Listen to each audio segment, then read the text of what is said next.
blow your mind away. My boss, when I started interning in politics for the Democratic Congressional Committee, didn't know how to use the fax machine. Well, now I'm important. Now I have the power of the fax machine. That was 1994.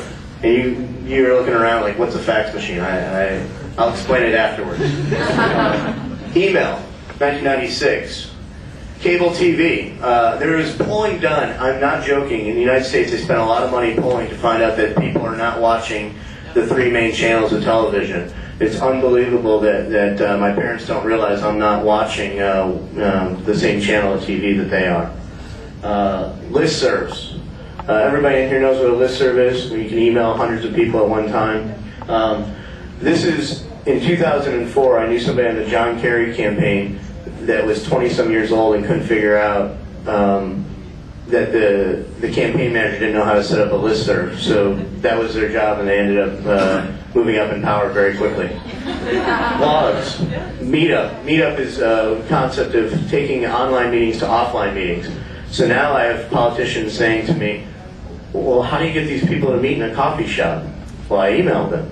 Well, how does that happen? You send out an email and tell people to meet up at 4 in the afternoon. It's not that hard. So, well, can you do that for me? So now, all of a sudden, politicians are looking to us. And this isn't even talking about now social networking, individual skills, online video. So what's next? I'm getting ahead of myself. Social networking, mobile communication. When I tell a politician that I can reach hundreds of thousands of people from my cell phone by text messaging, it still is fascinating. I believe actually Europe is further ahead than the United States on text messaging. Web 2.0, and then you. It's going to be your ideas that are going to take care of the next generation. And we're now in a place in politics where it's no longer this fear that the young voters are going to take over. It's now, hey, how can these guys help me get elected? How can I work with these young kids to figure out that computer and my email thing so that I can actually communicate? Folks are starting to understand that magazines and journals are becoming websites and blogs. Radio is now being podcasted on MP3 players and very cheap. And now politicians and my parents' generation can now ask me to help them out, and I can put an MP3 through my laptop onto podcasts, videocasts, etc. TV, streaming video. You can now do Ustream and other streaming video for free. Phones, text messaging, ringtones are all sort of no longer just making the old-fashioned phone call one at a time. We have predictive dialers, text messaging, and ways to reach thousands of people versus making one phone call at a time for a campaign. Literally everything that I just talked about, from blogs, websites. Tell me 2 minutes, so let me move this a little forward. Ways to make changes that are impactful, concise, nonpartisan, direct, effective. And then the final thing is for young people in politics is that it needs to be fun. It needs to have more ways to communicate. It needs to be about more things than just helping me get a leg up in the party. So let me give you a bunch of don'ts. Young people in the United States don't want to get involved in politics if they feel it's too negative, if it's inconvenient. The ads are seen on major television, so again, they're not being talked to. Or they're just nervous that, well, I don't understand all the issues, so therefore I don't want to get involved because I don't want to make a mistake, or I don't want to vote for the wrong person.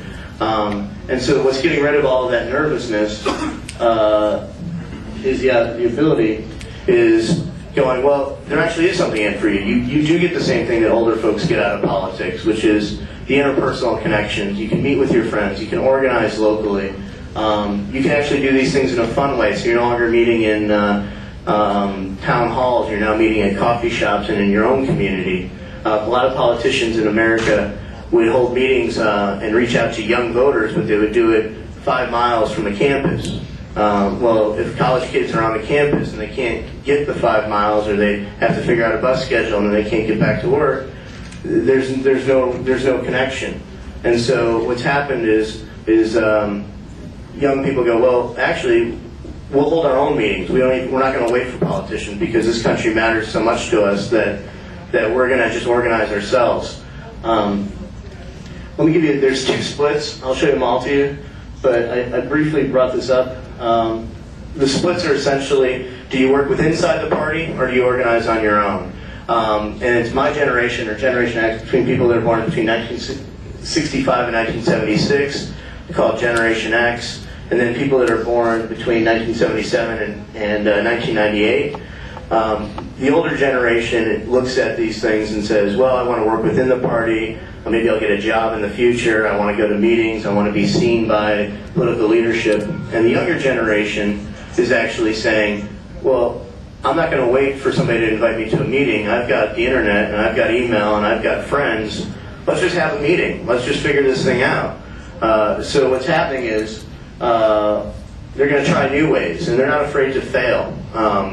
So you had organizations in the 2004 election and not wait for the John Kerry campaign or the George Bush campaigns on both sides. Organize their own friends, from conservative religions, young people organizing, to rock musicians and hip-hop artists organizing, and figuring out, well, even if the politicians don't talk to us, this is our country, and we're gonna go to a politician and say, well, we've organized 25,000 kids, we've organized 50,000 kids, we're holding these meetings, do you want to come to the meeting? You know, we can put together 10,000 people in a room for you to speak to.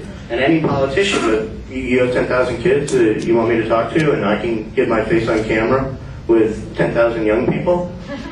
Okay. So now, it's no longer about the, I'll go back to conclude. But the final piece of it is now you have politicians actually reaching out, using blogs.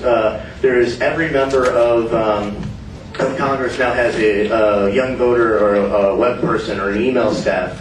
Everybody in leadership in Congress now is having a blog outreach person. They're doing online chats, weekly podcasts from the floor of the U.S. Senate, opening up their own MySpace pages, their own Facebook accounts. So to go back to that original slide, the concept of, you know, do young voters matter?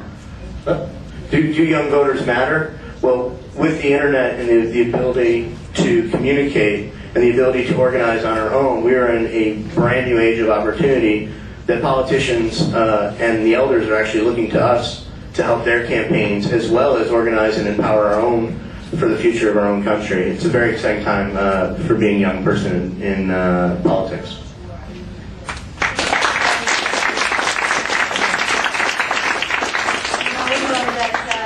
To use a fax machine can take you a long way. But thank you. I think we Moroccan political parties have a lot to learn from North American parties and how to use the internet to access voters, especially that we are experiencing a booming internet access right now in Morocco. Next is Mrs. Bouaida, and we will not ask her if she is considered young under Canadian standards, but she is definitely the youngest Moroccan member of parliament. الدخول ديالي للسياسة أولا جاء